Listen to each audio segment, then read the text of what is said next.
जिसमें 4 नौकर काम किया करते थे और सब कुछ सेटल था, कुछ भी मुझे लाइफ में प्रॉब्लम नहीं थी।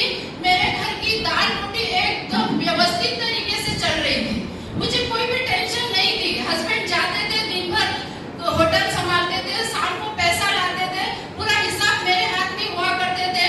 मैं भी आपके जैसे हाउसवाइफ थी, घर में खाना बनाना, बच्चों को संभालना और घर मेंटेन करने का काम मेरा हुआ करता था।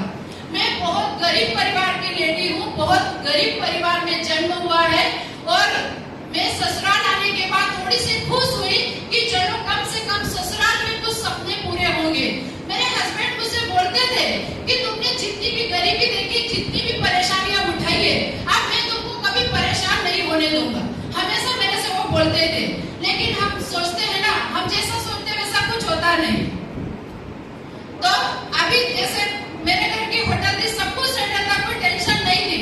लेकिन आप सब परिवार वाले लोग हैं, सब घर परिवार लेकर बैठे, बहुत सारे हमारे भाई लोग हैं जो दिन भर कोई जॉब करता है, बिजनेस करता है, खेती करता है, अपने अपने तरीके से बिजनेस अपना मेंटेन कर रहे हैं और अपने घर की दाल रोटी को अच्छे तरीके से चलाने की कोशिश करता है। वैसे मेरे घर में भी सब कुछ था, लेकिन एक दिन मनुष्य घड़ी मेरे जीवन में ऐसी आई जिसको मैं शेयर भी करती हूँ तो मेरे हाथ पैर कांपने लग जाते हैं और वो दिन को मैं याद करना नहीं चाहती, लेकिन मेरी मजबूरी है। वहां से मेरी जर्नी स्टार्ट हुई है। मेरे हस्बैंड मुझे बोलकर गए कि मुझे मेरे मामा के गांव जाना, ऐसा बोलकर वो गए और शाम को जब रिटर्न आ रहे थे, बाइक से गए थे, जब शाम को रिटर्न आ रहे थे, आज से 16 साल पहले की बात मैं बता रही हूँ, जब वो रिटर्न आ रहे थे, आने में उनका बाइक से एक्सीडेंट हो गया। एक्सीडेंट होने के बाद मुझे पता नहीं कि मेरे साथ क्या हो रहा है, मुझे कुछ भी अंदाजा नहीं था। 7 बजे तक मेरे से बातचीत होती रही, उसके बाद उनकी मेरी बातचीत होना बंद हो गई। मैं काफी परेशान हो रही थी, काफी चिंता कर रही थी कि मेरे हस्बैंड मेरा फोन क्यों नहीं उठा रहे, मेरे से बात क्यों नहीं कर रहे। ऐसा करते करते शाम के 8 बज गए, 9 बज गए, 10 बज गए, 12 बज गए। सुबह मॉर्निंग हुई और मॉर्निंग जैसे ही हुई, हमारे गांव से एक मैजिक रिक्शा मुझे लेने के लिए आता है और मेरे बच्चों को और मुझे बिठा के गांव की ओर ले जाया जाता है। तो मैं मुझसे पूछ रही थी कि ऐसा क्यों, पर मैं गांव की तरफ गई, जब मेरे घर में गई तो बहुत सारी भीड़ मुझे नजर आ रही थी। मैंने सोचा इतनी भीड़ क्यों है मेरे घर में। मैं थोड़ी देर जाकर खड़ी हुई और खड़ी होने के बाद जो नजारा था वो बोलने के काबिल नहीं। मैं जब भी बोलती हूँ तो मुझे बड़ी तकलीफ होती है। वो नजारा ये था कि मेरे हस्बैंड को ऐसे 8-10 लोग उठाकर काली पन्नी में लपेट कर लाकर ऐसे सुला रहे थे। जैसे उनको सुलाया, मेरी 11-12 साल की एक बेटी थी, वो समझती थी, वो चिल्लाकर जोर से रोने लगी, मम्मी मम्मी देखो ये मेरे पापा है। तो मैं उससे बातचीत कर रही थी, मैं रोने लगी। मैं उससे बोल रही थी ऐसा नहीं हो सकता है, तेरे पापा ने मेरे से वादा किया है कि पूरी उम्र साथ निभाऊंगा। तेरे पापा ने मेरे से वादा किया कि जो गरीबी में पली पड़ी हुई हो उसको मैं तुम्हारी पूरी भरपाई करूंगा, जो खुशियों से तुम वंचित हो वो पूरी खुशियां देने की मैं पूरी कोशिश करूंगा। ये तेरे पापा नहीं हो सकते। वो रो रही थी और मैं उसको चिल्ला रही थी। मेरी आत्मा मानने को तैयार नहीं थी कि मेरे घर में कुछ ऐसा भी हो सकता है और मेरे हस्बैंड मुझे ऐसे भी छोड़कर जा सकते हैं। ये कंडीशन मेरे घर में हुई 5 सितंबर 2009। आज से 16 साल पहले की घटना मैं बता रही हूँ। 5 सितंबर 2009, आज से 16 साल पहले की घटना है। मेरे घर में दाल रोटी, मेरे घर में इनकम आना टोटल बंद हो गई, क्योंकि हमारी प्राइवेट होटल थी, कोई जॉब नहीं थी, मुझे कोई पैसा नहीं मिला। मेरे घर में कोई बैंक का बैलेंस नहीं था, इसलिए मैं बैंक का बैलेंस का सवाल करती हूँ। कोई बैंक बैलेंस नहीं था। 15 दिन 20 दिन बीते, जैसे तैसे मैं मेरे बच्चों को लेकर खरगोन आई। खरगोन में आकर देखती तो कोई सहारा नहीं था, कोई भी मेरे आसपास भटकने वाला नहीं था। मेरे 4 बच्चे, मैं और जो हमारी होटल थी, जो दुकान थी, वहां पर जो एक बच्चा मेरे साथ में, जो मेरे हस्बैंड के साथ में हेल्प करता था, वो बच्चा बड़ा ईमानदार था। वो मेरे साथ में रहने लगे, मुझे हिम्मत देने लगे। तुम परेशान मत होना, तुम हिम्मत मत हारना, जो भी होगा अपने लिए कुछ न कुछ तो अच्छा होगा, मैं तुम्हारे साथ में खड़ा रहूंगा। ऐसा वो मुझे हिम्मत देते थे। ऐसा करते करते मेरे दिन कटने लगे। जीना मेरे लिए मुश्किल था, मेरे दिन कटने लगे, मैं दिन काटने लगी। बस वो 4 बच्चों को देखकर मैं मेरी खुशियां बांटती थी कि यही मेरा जीवन है। अब इनको देख के मुझे जीना है। लेकिन महीना सवा महीना हुआ, जितना घर में राशन था वो सब खा पी के बराबर हो गया। फिर मैंने सोचा कि आगे के लिए मैं क्या करूं, मैं ऐसा कौन सा काम ढूंढूं, कौन सी जॉब ढूंढूं जो बच्चों की 2 वक्त की दाल रोटी में मेरे हिसाब से चला पाऊं, मेरे इशारों पे मेरे बच्चों को जो चाहिए वो मिलना चाहिए। तो मैं खरगोन मार्केट में निकली, तो मेरे एजुकेशन और मेरे नॉलेज के हिसाब से मुझे काम मिला खरगोन के अंदर। वो काम था झाड़ू पोछा, कपड़े बर्तन और 150 बच्चों का हॉस्टल का खाना बनाना। ये काम मुझे मिला, जिसके घर में 4 नौकर काम करते थे, देखो उसकी जिंदगी का परिवर्तन। जिसके यहाँ 4 नौकर काम करते थे वो फिर काम वाली बाई बनी। असली जिंदगी मेरी वहां से शुरू हुई, फिर जीवन बदला मेरा, काम वाली बाई बनी। और मेरी ड्यूटी का टाइम था सुबह 6:30 बजे से रात के 8 बजे तक। और मेरे टैलेंट के हिसाब से, मेरे एजुकेशन के हिसाब से मेरी कीमत थी उस हॉस्टल के अंदर, जो मेरी इनकम थी, जो मुझे पैसा मिलता था दिन का 100 रुपया और महीने का 3000 रुपये मेरी इनकम डिसाइड हुई। और वो 3000 रुपये में काम करने लगी। काम करती रहती थी, भगवान से प्रार्थना करती थी कि क्या मेरे ग्रह नक्षत्र खोटे थे जो मेरे ये दिन देखने को मिल रहे, क्या मेरे बच्चों का किस्मत अच्छा नहीं था कि पापा का हाथ तो छूट गया, ऊपर से हम लोगों के घर में गरीबी आ गई। 3 साल तक हमारे घर में कोई त्योहार नहीं बना था, कभी भी हमारे घर में कोई शुभ अवसर आता था, दिवाली आती थी, कोई त्योहार नहीं बनता था, कोई घर में पटाखे नहीं आते थे। मेरे छोटे छोटे बच्चे काफी परेशान होते थे।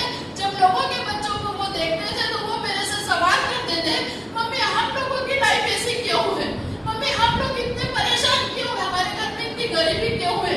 और जो मेरी छोटी बेटी 3 साल की थी, उसको देख देख के तो मुझे इतना रोना आता था। वो बाहर बैठ के हम लोगों का इंतजार करती थी।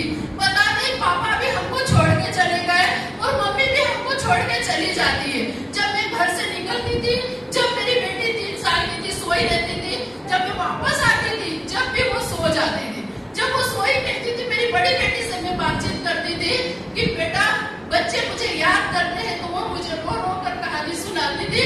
मम्मी याद ही नहीं करते, वो बहुत परेशान करते, जब आप नहीं दिखते हो ना तो बच्चे ना बहुत परेशान करते। और छोटी वाली तो इतना रोती है, मम्मी आप काम छोड़ दो। तो मेरी बड़ी बेटी से मैं बोलती थी, बेटा मुझे तू बता, मैं तुमको लाड प्यार नहीं दे पाऊंगी तो तुम जीवित रह पाओगे, लेकिन अगर तुमको समय में खाना नहीं मिला तो तुम जीवित कैसे रहोगे। हो सकता है ऊपर वाले का इम्तिहान है, ऊपर वाला हमको इम्तिहान ले रहा है, बेटा तू इम्तिहान में मेरा साथ दे, हो सकता भगवान ने कुछ तो अपने लिए अच्छा सोचा होगा। मेरी बड़ी बेटी को ऐसा बोलकर मैं सुबह फिर काम पे निकल जाती थी। जब भी किसी के हम ब्याह शादी होती थी तो मैं शर्म के मारे नहीं जाती थी, क्योंकि आप लोग जानते हो कि गरीबी का कोई नहीं होता है। जब मैं जाती थी तो मुझे मेरे देरानी जेठानी लेडी से पूछती है, क्यों तू झाड़ू पोछा करती है, क्यों तू लोगों के लिए खाना बनाने जाती है। तो मेरी हालत देखकर मुझे शर्म आती थी। मैं कहीं भी अच्छे प्रोग्राम फंक्शन में नहीं जाती थी, मुझे अच्छा नहीं लगता था। पर ऐसे मेरे दिन कट रहे थे और मेरे लिए जिंदगी गुजारना मुश्किल हो रहा था। मैं सोचती थी सब कब तक चलेगा, ऐसा क्यों हुआ मेरे साथ, ऐसा क्यों हुआ मेरे साथ। हर बार मेरे मन में सवाल आता था। दिन भर काम करती थी, रात को ऐसा एक दिन भी नहीं था कि मैं बिना रोए सोई हूँ, क्योंकि पूरी जिंदगी में अंधेरा नजर आता था। कुछ भी ऐसा लगता नहीं था कि अब जीवन में कोई उजाला होगा और जिंदगी जीने का फिर से मौका मिलेगा। कुछ भी ऐसा नहीं लगता था मुझे। मैं तो समझ रही थी कि अपना जीवन अब खत्म हो गया है।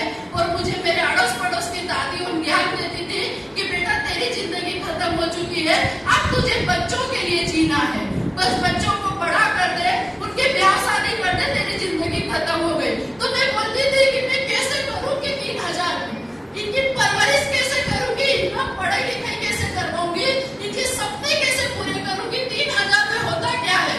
मैं ऐसा बोलती थी और हमेशा टेंशन में रहती थी। लेकिन हम बोलते हैं ना, आज आप लोग इस हॉल के अंदर आए हो तो आप लोग आपकी मर्जी से नहीं आए हो। आप लोग अगर इस हॉल के अंदर आए हो तो हो सकता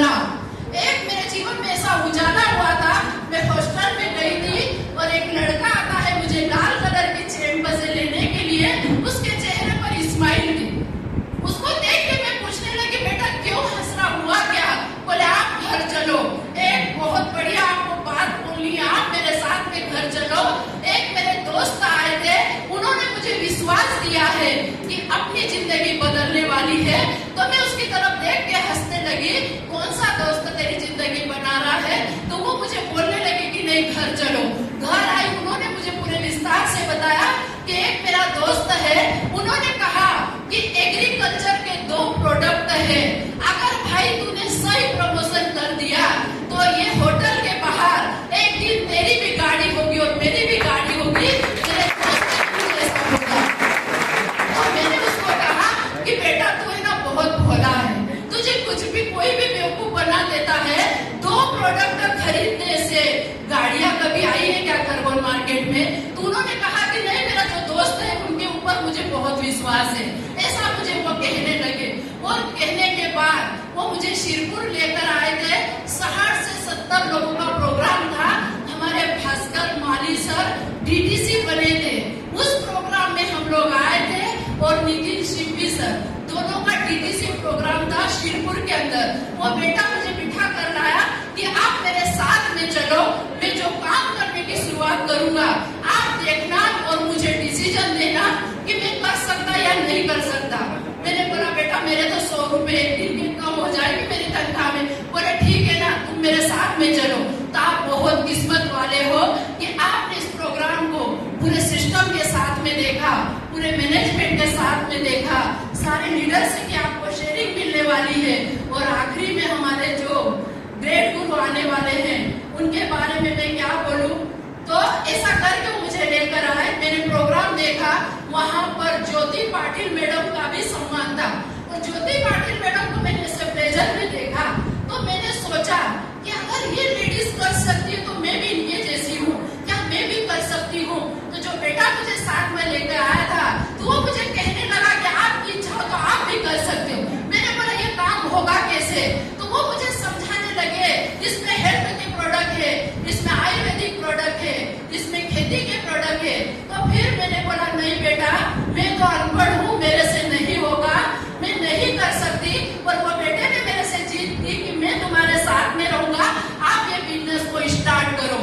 तो मैं मोटिवेट तो हो गई थी शिरपुर फंक्शन में, क्योंकि हमारे ग्रेट गुरु, हमारे भाग्य विधाता को भी मैंने सुना था, छोटी उम्र के दिख रहे थे। और मैंने प्रकाश को बोला भी था कि क्यों एक जो छोटी हाइट वाला लड़का था वो कितना एक्टिव था ना, उनके चेहरे पे कितना तेज था। मैं मतलब प्रकाश वैसा बोलने लगी तो वो मुझे कहने लगे कि वो भी इसी सिस्टम में है। मैं उनका नाम बड़े विस्तार से और बड़े अच्छे शब्दों में लेना चाहती हूँ। ऐसा प्रोग्राम देखा लेकिन मैं बिजनेस करने के लिए मना कर गई थी। जैसे आप लोग भी यहाँ पर पूरे सिस्टम को देखोगे, समझोगे, उसके बाद आप मना कर दोगे कि हमसे नहीं होगा, ऐसा मैंने भी मना कर दिया था। मैं अनपढ़ लेडीज हूँ, मुझे कोई ज्ञान नहीं है, मुझे नॉलेज नहीं, मैं गाँव की हूँ, मैं कम पढ़ी लिखी हूँ, ये तो हेल्थ के प्रोडक्ट है, मैं किसी को दूंगी और किसी को कुछ हो गया तो उसकी जिम्मेदारी कौन लेगा? तो बेटा मुझे समझाने लगा कि नहीं आप ऐसा मत बोलो, ये प्रोडक्ट आयुष विभाग तरफ से सर्टिफाइड प्रोडक्ट है और अपन किसी को देंगे, फायदा होगा कि नहीं होगा, नुकसान होने वाला नहीं है और मैं आपके साथ में खड़ा रहूंगा। उसने मुझे काफी मोटिवेट किया, मैं मोटिवेट हो गई। और मैंने फिर उससे कहा कि तेरी कंपनी मुझे कितना पैसा दे सकती है, क्योंकि मेरी कंपनी नहीं थी, उसकी थी।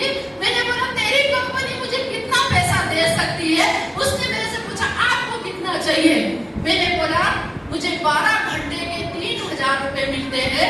अगर तेरी कंपनी अच्छी है और वास्तव में अगर अच्छा इनकम देती है तो तू बात करना, मुझे महीने का 5000 रुपए चाहिए।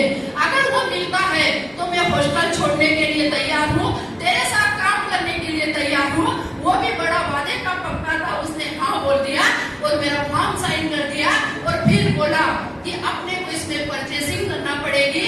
और फिर परचेसिंग के लिए मेरे पास पैसा नहीं था, लेकिन मैंने हिम्मत करके जुगाड़ किया, क्योंकि उन्होंने मुझे कहा था कि जीवन में एक बार खरीदी कर लो या जिंदगी भर लोगों के यहाँ झाड़ू पोछा कपड़े बर्तन कर लो।